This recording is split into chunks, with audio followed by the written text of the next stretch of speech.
창세기 25장 12절부터 보겠습니다. 12절로 18절 말씀 같이 읽겠습니다. 사라의 여종 애굽인 하갈이 아브라함에게 낳은 아들 이스마엘의 족보는 이러하고 이스마엘의 아들들의 이름은 그 이름과 그 세 대대로 이와 같으니라. 이스마엘의 장자는 느바요시요 그 다음은 게달과 아브엘과 밉삼과 미스마와 두마와 마사와 하닷과 데마와 여들과 나비스와 게드마니 이들은 이스마엘의 아들들이요 그 촌과 부락대로 된 이름이며 그 족속대로 12 지도자들이었더라. 이스마엘은 향년이 137세에 기운이 다하여 죽어 자기 백성에게로 돌아갔고 그 자손들은 하웰라에서부터 아수르로 통하는 애굽 앞 술까지 이르러 그 모든 형제의 맞은편에 거주하였더라. 아멘. 여기 12절부터 35절 말씀에는 이제 아브라함이 죽은 이후에 이스마엘에서 야곱이 등장하는 내용이 기록이 되어 있습니다.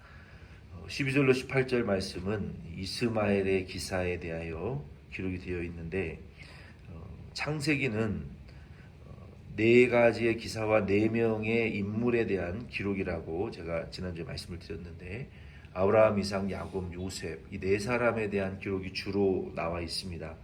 창세기 아브라함은 12장에서 25장 그리고 이삭이 25장에서 35장 그리고 야곱과 요셉이 37장에서 50장에 이렇게 길게 각각 등장하는데 성경은 역사책도 아니고 어떤 인명사전도 아니에요.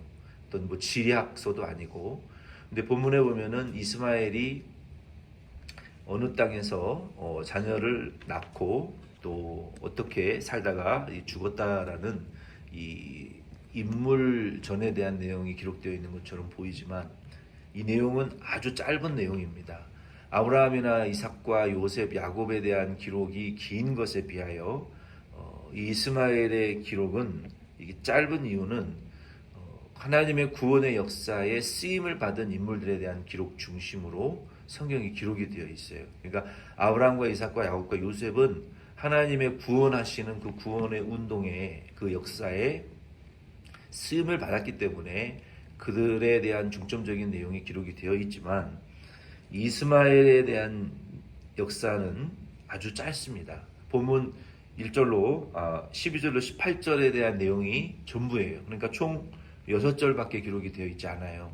아브라함 같은 경우에는 13장, 이삭 같은 경우에도 10장 이렇게 길게 기록된 반면에 겨우 6구절밖에 기록되어 있지 않아요. 또 야곱과 달리 에서는 36장 1절로 37장 1절까지 겨우 한 장 정도밖에 기록이 되어 있지 않아요. 그래서 하나님의 쓰임을 받은 사람들의 역사는 길고 중점적으로 기록된 책이 성경이지만 하나님에게 쓰임받지 못한 자들의 역사는 성경에 그렇게 길게 기록이 되어 있지 않습니다. 그 내용들도 별게 없어요. 쓰임받지 못한 자들의 그 역사의 내용을 보면은 이런 내용들이에요. 본문 12절로 18절 말씀의 내용은 그들이 자녀를 많이 낳았더라. 그리고 촌락과 부락을 형성하였더라. 그리고 죽었더라. 이게 전부예요. 그냥 죄송한 말이지만 동물과 다를 바가 없어요. 그냥 자녀를 많이 낳고 생명을 누리다가 죽었더라. 이 하나님에게 쓰임받지 못하는 인생의 내용이에요. 근데 하나님에게 쓰임을 받은 아브라함과 이삭과 야곱과 요셉은 인격이 참 못된 면도 많고 하나님에게 믿음으로 쓰임받은 점도 많지만 가장 중요한 것은 하나님에게 쓰임을 받았다. 그게 중요한 거예요. 그래서 성경이 그것을 보여주고 있고 너희들도 이들과 같이 이렇게 쓰임 받아야 된다. 이것을 우리에게 교훈하시는 책이 성경이잖아요.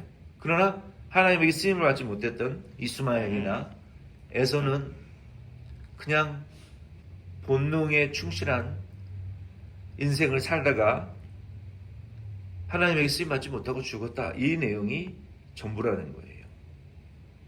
그나마 하나님의 뜻이 성취된 것들이 두 가지 정도 있어요.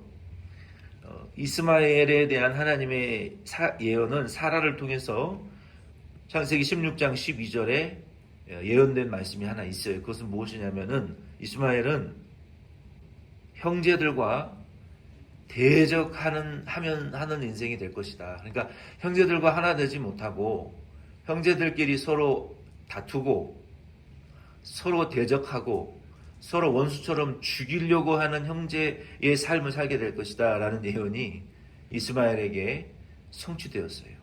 그대로 되었어요. 본문 12절, 18절에도 기록이 되어 있잖아요. 그리고 두 번째 예언은 25장 16절과 18절 말씀에 기록이 되어 있는 것처럼 아브라함이 이스마엘을 향해서 너도 12민족의 조상이 될 것이다. 그러니까 야곱도 12민족의 조상이 되겠다고 하나님 약속하셨고 그 후손 중에 유다 지파를 통해 메시아가 탄생할 것이다 라는 예언이 성취되었고 이스마엘은 하나님에게 쓰임받지도 못하고 하나님의 구원의 역사에도 쓰임을 받지 못하는 12자손을 낳게 될 것이고 본능에 충실한 삶을 살다가 죽을 것이다. 그 예언이 겨우 성취되었다는 거예요. 누가 복된 자예요? 태어나서 자식 많이 낳고 좋은 집에서 살다가 병 없이 장수하며 죽는 것이 축복이 아니에요. 그 인격이 참 못돼 먹었고 아브라함, 이삭, 야곱, 요셉 아주 모진 면들이 있었어요. 그러나 하나님에게 쓰임 받았어요. 그리고 하나님의 구원의 역사에 이용당하는 것이 중요하지. 다른 평가의 가치로 우리 인간을 평가하는 것보다 성경은 그런 가치와 기준으로 하나님에게 쓰임을 받았느냐, 쓰임 못 받았느냐 이게 중요한 것이지. 세상적인 가치로 우리 인간을 평가하시지 않는다는 거예요.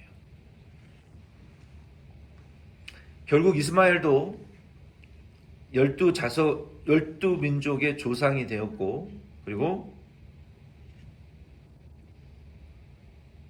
이삭과 원수가 되어서 사는 예언이 성취되었어요. 하나님이 이스마엘에 대한 예언도 이렇게 성취하셨는데 이삭에 대한 예언은 얼마나 더 성취하시겠어요? 하나님이 불신자들에 대한 예언도 성취하시는데 택한 성도들에 대한 예언도 얼마나 더 능동적으로 성취하시겠느냐 이런 교훈을 우리가 받을 수 있습니다. 그러므로 우리가 하나님이 하시는 일에 대해서 너무 인간적인 이 감정으로 앞서거나 애달파할 필요가 없고 우리는 오직 인내하며 기다리고 기도할 따름이죠.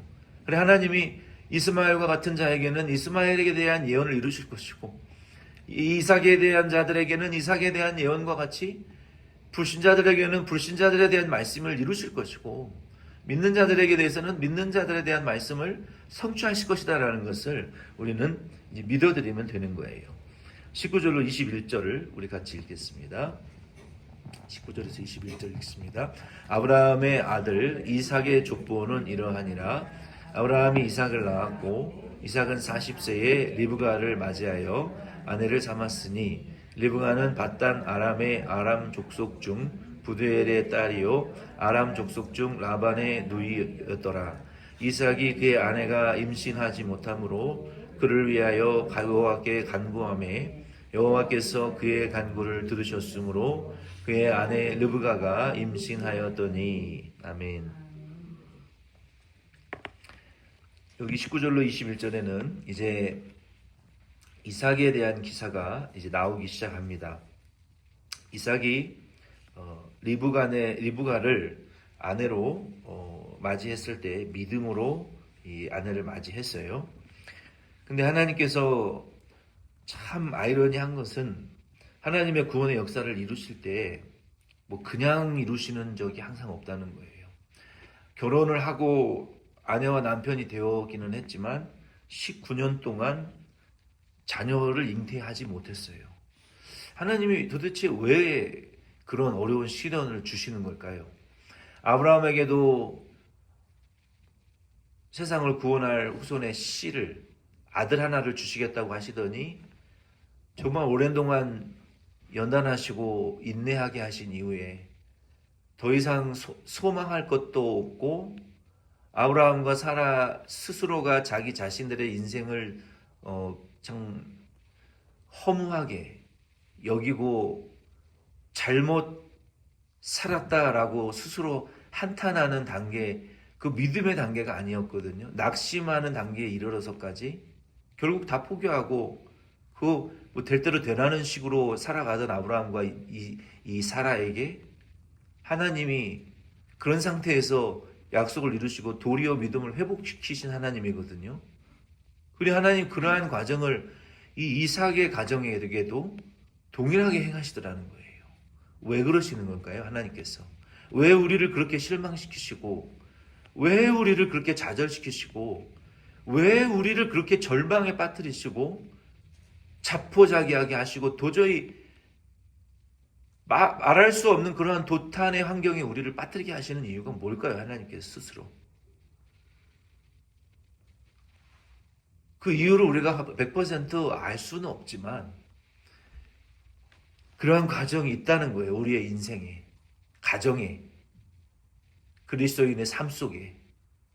근데 그것이 한 번, 두 번 일어나고 끝나는 것이 아니라 죽을 때까지 반복된다는 거예요. 그럼 하나님께서 우리에게 이루고자 하시는 목적이 무엇일까요?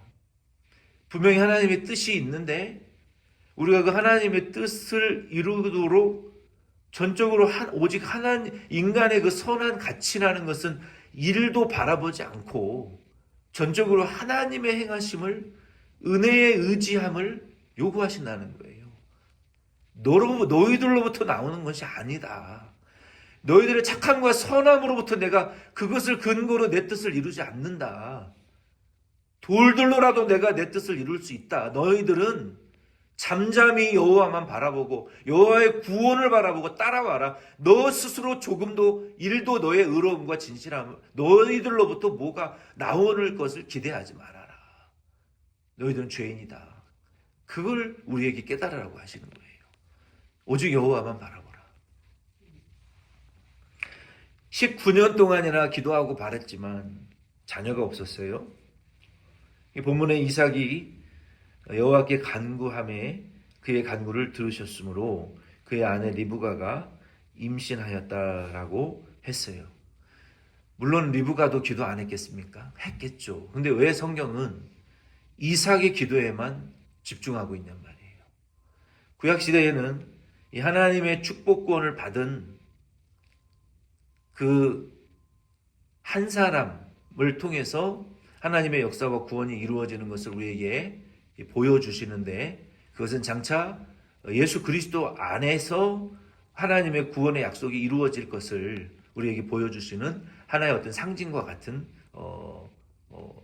축복권을 받은 그러한 이 존재예요. 그러한 이 축복권을 받은 권세를 받은 자들이 구약 성경에는 이 족장 시대에는 족장, 그렇죠? 자녀들 중에서는 장자, 사사 시대에서는 사사, 선지자 시대에서는 선지자, 또 왕정 시대에서는 왕, 그리고 이 모든 리더십을 대표하시는, 그러니까 그는 비유와 상징들이고 그림자들이죠. 본체 되시는 예수 그리스도를 통해서 대적의 문과 천국의 문을 얻게 하실 하나님의 축복의 권세를 상징하는 거예요. 그래서 이 족장도 사사도 왕도 선지자도 제사장들도 예수님이 아니지만 예수께서 오셔서 하나님의 구원을, 축복을 우리에게 영생을 주실 것을 상징하기 때문에 이삭이 간구하심으로 또 리브가가 간구함으로 하나님이 임신하게 하셨다라고 말씀하셨어요. 그리고 이삭은 60세 되던 해에 20절 26절 말씀해 보면은 두 아들을, 쌍둥이를 하나님이 주십니다. 22절로 26절 말씀 같이 읽겠습니다. 그 아들들이 그의 태 속에서 서로 싸우는지라 그가 이르되 이럴 경우에는 내가 어찌할꼬 하고 가서 여호와께 묻자온대 여호와께서 그에게 이르시되 두 국민이 내 태중에 있구나 두 민족이 내 북중에서부터 나누이리라. 이 족속이 저 족속보다 강하겠고 큰 자가 어린 자를 섬기리라 하셨더라. 그 해산 기한이 찬즉 태에 쌍둥이가 있었는데 먼저 나온 자는 붉고 전신이 토롯 같아서 이름을 에서라 하였고 후에 나오는 손으로 에서의 발꿈치를 잡았으므로 그 이름을 야곱이라 하였으며 리브가가 그들을 낳을 때에 이삭이 60세였더라. 아멘. 여기 22절로 26절 말씀에 보면은 이제 드디어 야곱과 에서의 이야기가 등장합니다. 하나님께서 이삭의 기도, 리브가의 기도를 들으시고 또 하나님의 뜻대로 잉태하게 하셨는데 그 뱃속에, 리브가의 뱃속에 쌍둥이를 잉태시키셨어요. 그런데 문제는 리브가의 뱃속에서부터 이 태동이 느껴지는 시점으로부터 출산하는 과정 때까지 일반적이지 않은 너무나 고통스러운 이 태동이 계속됐어요. 그러니까 뱃속에서부터 서로 거의 뭐 싸우는, 이 서로 뱃속에서 둘이 싸웠다라는 히브리 언어의 동사는 라차츠라는 동사인데 이 동사는 마치 그런 거예요. 우리가 무슨 그 지하철역, 이제 한국의 그 지하철을 생각하면 돼요. 아침 출근 시간에 그 콩나물 시루와 같이 사람이 꽉 찬 그 지하철에 이제 뭐 불이 났어요.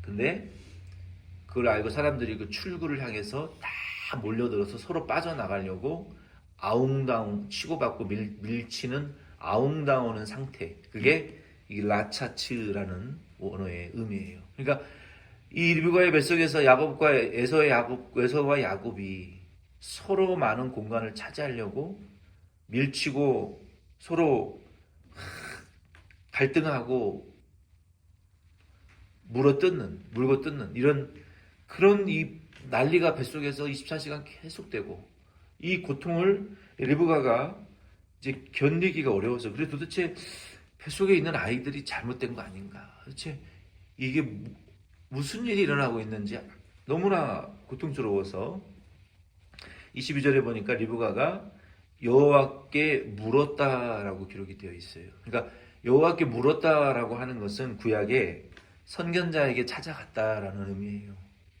사무엘상 9장 9절 말씀에 보면은 여적 이스라엘 사람이 하나님께 가서 물으려 하면 말하기를 선견자에게로 가자 하였으니 지금은 선지자라 하는 자를 옛적에는 선견자라 일컬었더라. 그러니까 구약 시대의 사람들은 여호와께 묻자라는 것은 선지자에게 가서 날 좀 위해서 기도해 주시고 하나님의 말씀이 무엇인지 말씀을 받아 주십시오라는 그런 의미였어요. 하나님의 사람이라고도 했고, 그래서 엘레아나 엘리사나 선지자들을 향해서 성경의 구약 성경에 하나님의 사람이 여기 있다. 하나님의 선견자, 선지자가 여기 있다. 이런 표현들이 많이 등장하는데 이 선견자에게 가서 기도를 받았더니 하나님께서 그 뱃속에 있는 두 아이에 대한 예언을 가르쳐 주시는 거예요. 그래서 이제 23절로 26절 말씀에 보니까 이들에 대한 하나님의 뜻을 통해서 우리에게 주시는 그러한 그 몇 가지 중요한 교훈이 있습니다. 첫째는 선택은 23절, 26절 보면은 하나님의 전적인 주권이다. 그러니까 에서를 선택하시고 야곱을 선택하시는 분이, 그러니까 에서를 향하신 하나님의 뜻, 야곱을 향하신 하나님의 뜻, 택자를 향하신 하나님의 뜻, 불택자를 향하신 하나님의 뜻. 그러니까 우리가 왜 이렇게 태어났는가, 내가. 그러니까 내 인생이 왜 이렇게 되었는가. 내가 왜 이런 사람인가. 왜 저 사람은 저런 사람인가. 이 선택에 대한 주권이 우리에게 있는 것이 아니라 하나님에게 있다.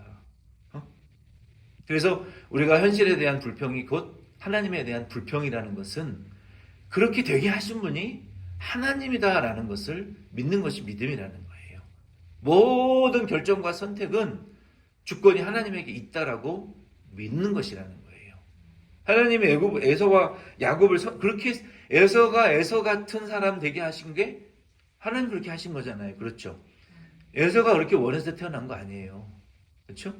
야곱이 그렇게 태어난 거 야곱이 지가 원해서 그렇게 태어난 거 아니잖아요.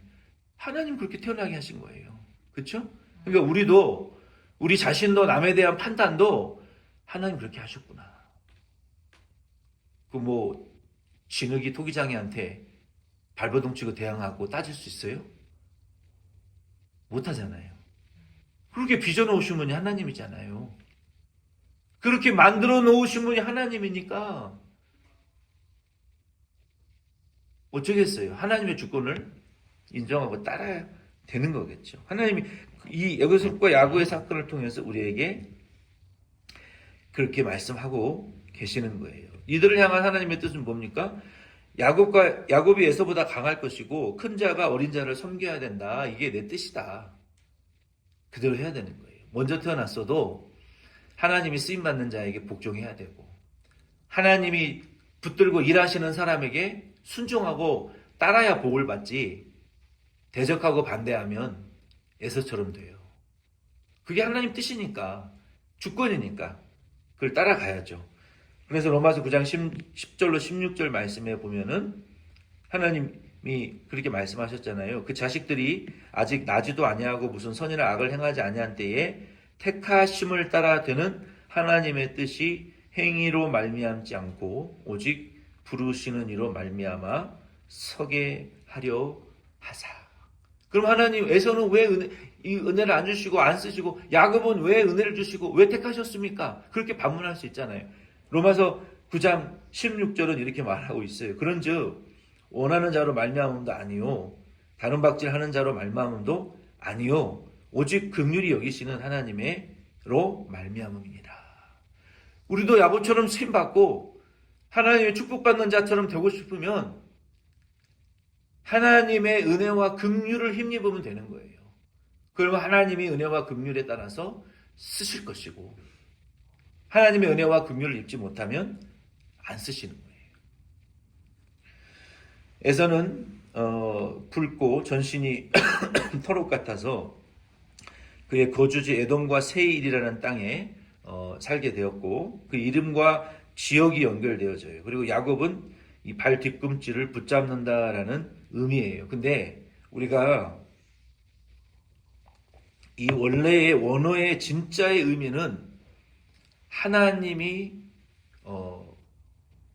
하나님으로부터 도움을 받는다라는 그런 의미가 있어요. 원래 야곱이라는 이름의 의미가 거짓말하는 자, 속이는 자라는 우리가 말만 들었지만 근데 원래의 의미는 하나님으로부터 도움을 받는다라는 원어의 의미가 있는데 야곱이 그 전통적인 이름을 받았는데 야곱이 발 뒤꿈치를 잡는다라는 그러한 새로운 해석적인 의미가 덧입혀져서 야곱이라는 이름의 의미가 아주 불명예스러운 이름이 되었는데 이스라엘로 바뀌기는 하지만 이름이 중요한 것은 아니에요. 어쨌든 야곱은 발 뒤꿈치를 잡는 그러한 속이고 경쟁하는 자의 이 대표적인 이름으로 이름이 이 자리를 잡아버렸습니다.